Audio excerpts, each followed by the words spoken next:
sinasabi ko sa kanya, kaya po pinapapunta ko po siya. Wag na tayo mag-pointing fingers.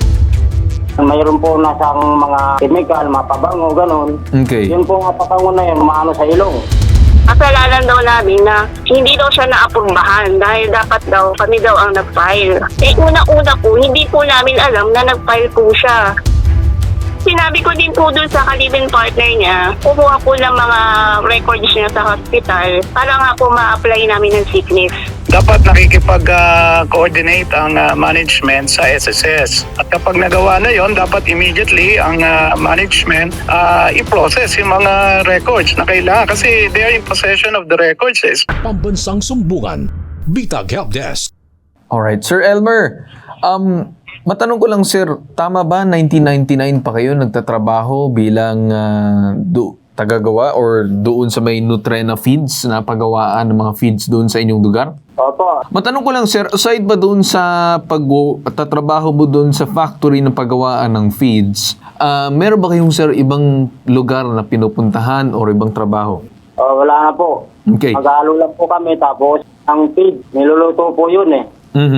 Ang ding pilit po siya paglabas. So, Tapos po, bago inalo po yan, mayroon po nasang mga chemical, mapabango, ganun. Okay. Yun po nga pabango na yun, maano sa ilong. So, nababahala ka dun sa mga chemical or ginagamit na kahit ano doon sa umano'y feeds, yung mga chemicals na ginagamit. Parang feeling mo posible na nanggaling doon. Opo, yun po ang duda ko din po eh. Ngayon, sir, ano bang mismong concern mo, sir? Bakit ka lumapit dito sa aming tanggapan? Ano bang gusto niyo, sir, mangyari? Ang concern ko po dyan po, sir, kasi matagal na po ako. Simula po nag-check up po ako, simula nung confine po ako, dapat po may matatanggap na po ako ng sickness ko po para po may magamit po ako. Sickness benefit na tinatawag. Oo po. Okay. Anong ginawa, sir, ng kumpanya nung ikaw ay nagkasakit? Nung na-confine po ako, pinahatid po doon na sinabi po ng may-ari ng kumpanya, kahit bilan daw, tapos ang nangyari, ayaw magbigay ng San Lazaro kasi di pa daw ako nakalabas ng ospital. Ngayon, nung sinabi mo may sakit ka, pumunta ka na ng ospital. Nagpa-confine ka ba? Opo. Okay, nagpa-confine ka. Anong ginawang tulong ng kumpanya? Wala po, kasi ang... Wala ba, sir, ni isang 5? Wala bang padala ng pagkain dyan? Kahit ano, wala ba? Wala po. Ang ginawa po sa amin, ang sarili ko pong ipon ng pera po, yun, yung parang savings lang bali. Okay, so sinasabi mo, sir, ni isang beses hindi ka pinuntahan ng kumpanya, ni isang beses hindi ka binigyan ng kahit anong tulong nung may sakit ka. Tama ba? Wala po. Okay. So, yung ginawa ng company, sir, ikaw ba kinausap mo yung kumpanya na, sir, ma, may sakit po ako, baka posible niyo po ako matulungan regarding doon sa aking ECC or SSS na makukuha doon sa sickness benefit? Meron bang ganon? Hindi po, sila po nag-offer sa akin na kasi nasa hospital po ako eh. Sila ang nag-offer sa'yo? Kukuha daw kami ng form 6, tapos ipapasa daw namin ipapapirmaan daw namin sa doktor. Okay. Tapos ang nangyari, naging rejected po. Okay. Rejected daw. Bakit? Kasi dapat daw, employer yung nag-asikaso noon, hindi kami. Anong sinabi ng company? Ano daw po, ang sagot ng sekretary, pinakahid nila, Michelle Monday, na nag-resign na daw ako. Na mag-resign ka na? Nag-resign na daw ako noong April 20. Magandang umaga po sa inyo, Emery Modelo. Yes po, sir. Yeah. Good morning po. Parang napakamali po nung mensahe po na ibinahagi sa inyo. Sir, lahat po ng tulong ay ginawa po namin sa kanya simula po nung nagpa-check up siya hanggang sa nakalabas po siya ng ospital.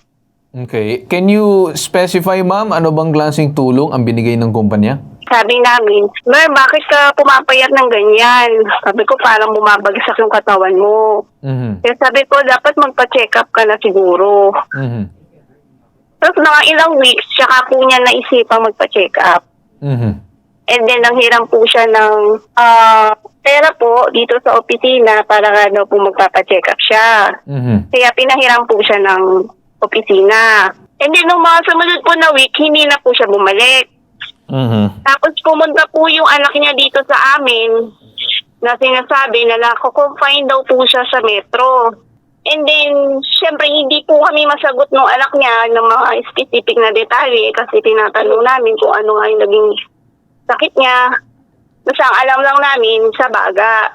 Sinabi po namin dun sa bata na papuntahin po yung nanay po niya. Opo, Para po, bakit sabi ma'am ko, hindi na lang kayo nagpadala ng tao nung time na yun doon sa metro para ma-check yung tao ninyo? hindi po namin yung nagawa, sir, yung pumunta po sa metro. Okay. Pero in-advise po namin yung nanay nung bata na pumunta po dito. And then patuloy pa rin po kami nagbibigay dun sa kalibin partner niya tsaka sa anak niya ng pera po para pupunta sila dito. Tsaka binibigyan po namin ng bigas, ng ulam, saka po nagdilata. Tapos sir, sinabi ko din po dun sa kalibin partner niya na kumuha po ng mga records niya sa hospital para nga po ma-apply namin ng sickness.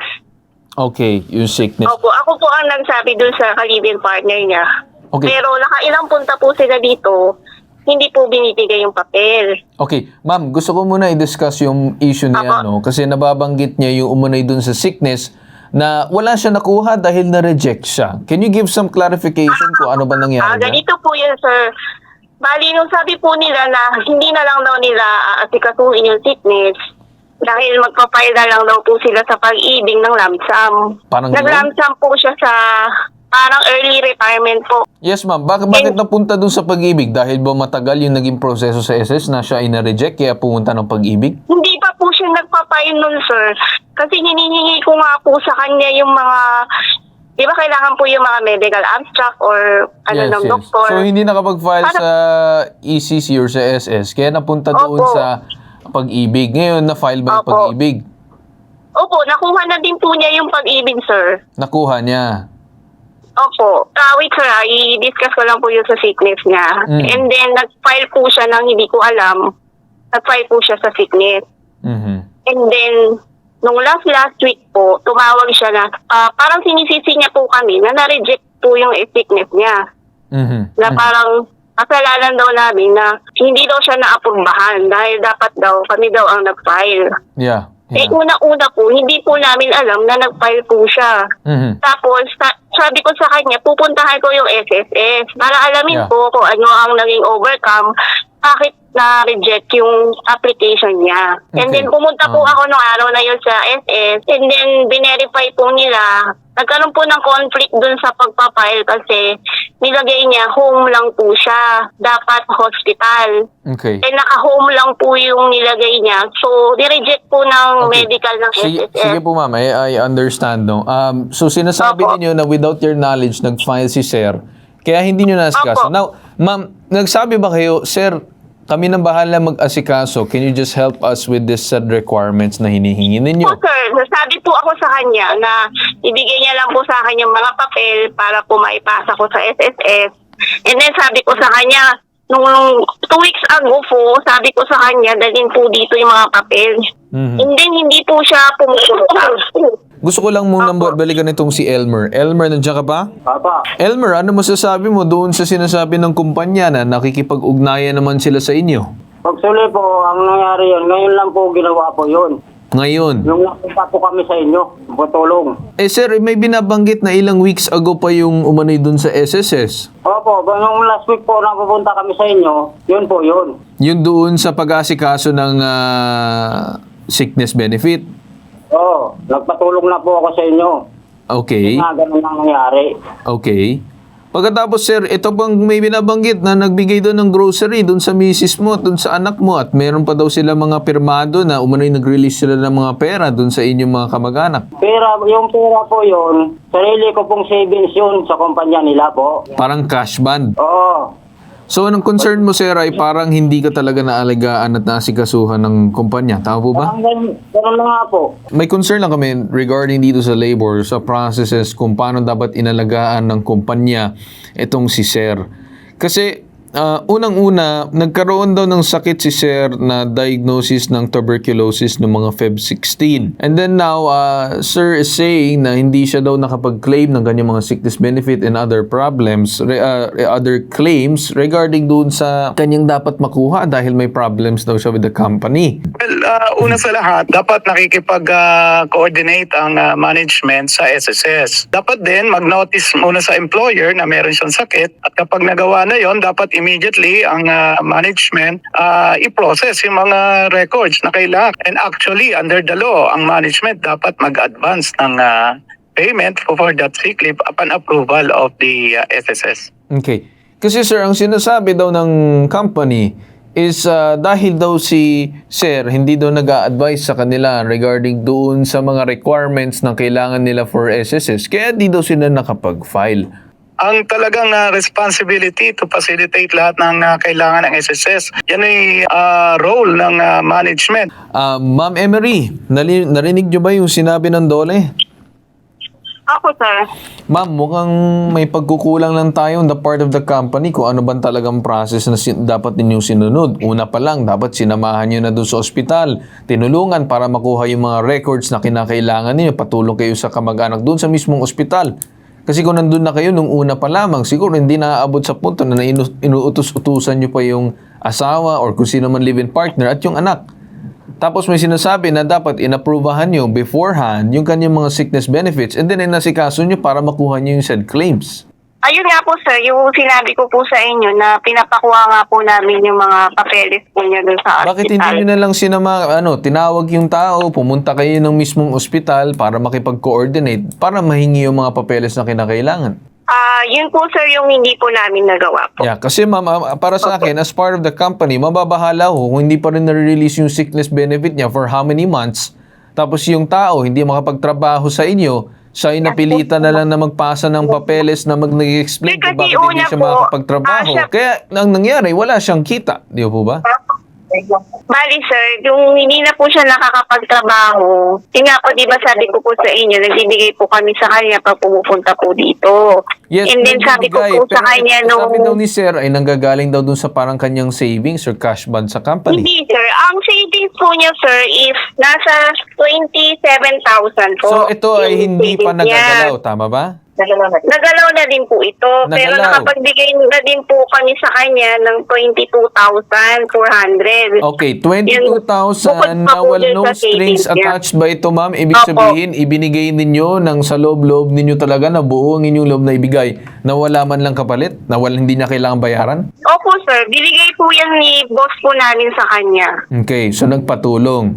Okay. Opo. So, ganito ma'am. What's your timeline para maasikaso itong sickness benefit niya? Kung kailangan lumakad at lumabas yung tao ninyo, then I would advise that you do that. Kasi kung yun ang pinaglalaban ni Sir, yun ang gusto man yung mangyari, karapatan naman ni Opo, Sir. sir. Yun nga po yung sinasabi ko sa kanya. Kaya po pinapapunta ko po siya. Wag na tayo mag-pointing fingers. Nandito na si Sir sa kabilang linya. Let's just talk and then mag-schedule na kaagad na magsama-sama na kayo para makapunta na doon sa ospital na hingi Inaantay ko nga na. po siya, sir, na pumunta po talaga dito para nga po maasikaso po namin, ibibigay namin. Hindi rin po kasi siya Okay, pumupunta ganito dito sa ma'am, no? amin. Mas maganda na lang siguro ma'am na mag-usap na lang kayo doon sa Dole. So mediation pa naman. In regarding doon sa parang consulting Dole in regards doon sa mga concerns ni Sir na magawa Opo. ninyong dalawa. Okay po ma'am? Okay naman po, sir. Okay ma'am. So ganun na lang po para at least on your part, feeling ninyo, hindi din kayo dehado and feeling din sa part ni Sir sa kabila, hindi siya dehado. Okay po ma'am? Okay po, sir. Okay ma'am. Thank you so much. Sige po, sir. Yeah. Yeah. Carl, I heard everything. Yeah, ganito na lang attorney, no? If you could kindly help us in regards na Yes. mapag-usap itong dalawa kasi I think there's a big problem in terms of communication between the two.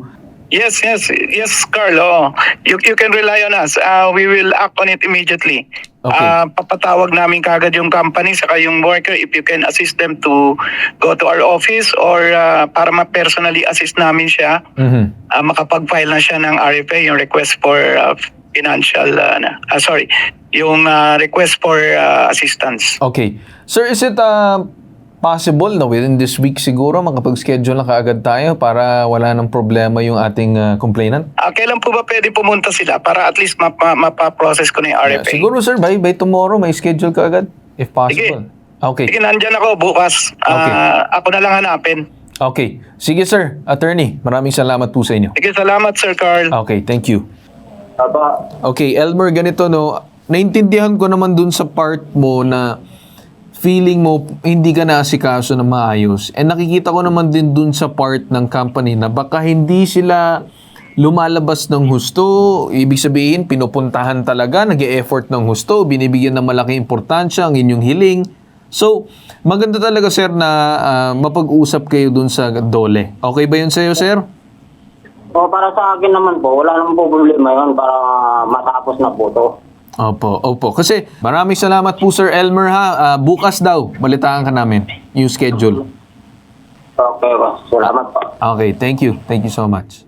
Alam naman natin yung dito sa feeds na pinag-uusapan na there could be a relation, there could be no relation in terms dun sa kanyang tuberculosis. But ang concern po namin dito is kung paano asikasuhin ng kumpanya ang kanilang mga trabahador.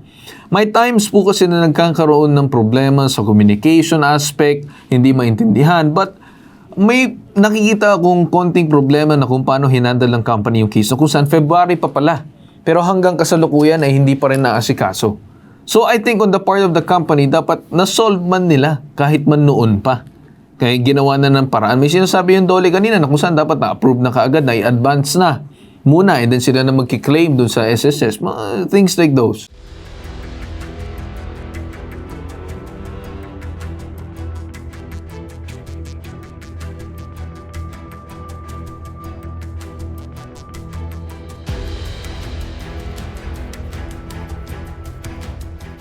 Pambansang Sumbungan, Bitag Helpdesk.